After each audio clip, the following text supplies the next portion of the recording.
મધ્યપ્રદેશના રીવા જિલ્લામાં મેળા દરમિયાન માથા પર ચાંદલો કરવાને લઈને થયેલા કોમ્યુનલ ઝઘડાની અદાવતમાં રાયોટિંગ અને મર્ડરના ગુનાનો અંજામ આપી સુરત ભાગી આવેલા કોર્ટ દ્વારા વોન્ટેડ જાહેર કરવામાં આવેલા હત્યારાઓને સુરતના સ્પેશિયલ ઓપરેશન ગ્રુપની ટીમે ઝડપી પાડ્યા હતા। સુરત પોલીસ કમિશનર અનુપમસિંહ ગેહલોત દ્વારા ગુજરાત રાજ્ય તથા અન્ય રાજ્યમાં ગુનાઓ આચરી સુરત આવી રહેતા આરોપીને પકડી પાડવા આપેલી સૂચનાને લઈને સુરત એસઓજીના ડીસીપી રાજદીપસિંહ નકુમની ટીમ પીએ અતુલ સોનારાના માર્ગદર્શન હેઠળ પેટ્રોલિંગમાં હતી। ત્યારે એએસઆઈ હિતેશસિંહ દિલીપસિંહ અને હેડ કોન્સ્ટેબલ રાજુભાઈ ભીમાભાઈને મળેલી બાતમીના આધારે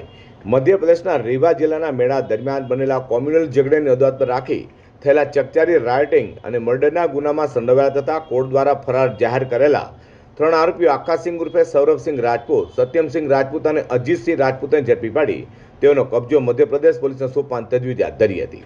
તો આરોપીઓના ડીસીપી રાજદીપસિંહ નકુમ અને પીએ અતુલ સોનારાએ કરેલી પૂછપરછમાં તેઓ કબૂલાત કરી હતી કે ગત 1 જાન્યુઆરીના રોજ શિવપુર વિસ્તારમાં લૌકિક મેળો ભરાયો હતો। જે મેળામાં મૃતક આતિક અહેમદ શેખ તેના મિત્રો સાથે આવ્યો હતો। તો કે મેળામાં આવનારોને ચાંદલો લગાવી સ્વાગત કરાતું હોય, જેથી મૃતકે ચાંદલો લગાવવાનો વિરોધ કરતા મેળાનું વાતાવરણ તંગ બની જતા હિન્દુ મુસ્લિમ બંને કોમના લોકો સામે આવી જવા પામ્યા હતા અને ઝઘડો પણ થયો હતો। જે ઝઘડાની અદાવત રાખી ગત તારીખ 27 જાન્યુઆરીના રોજ આતિક અહેમદ શેખ એકલો ટેમ્પો લઈ જતો હોય, જ્યાં રસ્તામાં આંતરી આરોપીએ ભેગા મળી લાઠી દંડાઓથી હુમલો કરી હત્યા કરી ભાગી છૂટ્યા હતા અને મધ્યપ્રદેશથી સુરત આવી અડાજણ વિસ્તારમાં ચાલતા મેટ્રો રેલ પ્રોજેક્ટમાં સિક્યુરિટી ગાર્ડ તરીકે 4 મહિનાથી નોકરી કરતો હોવાની કબૂલાત કરી છે।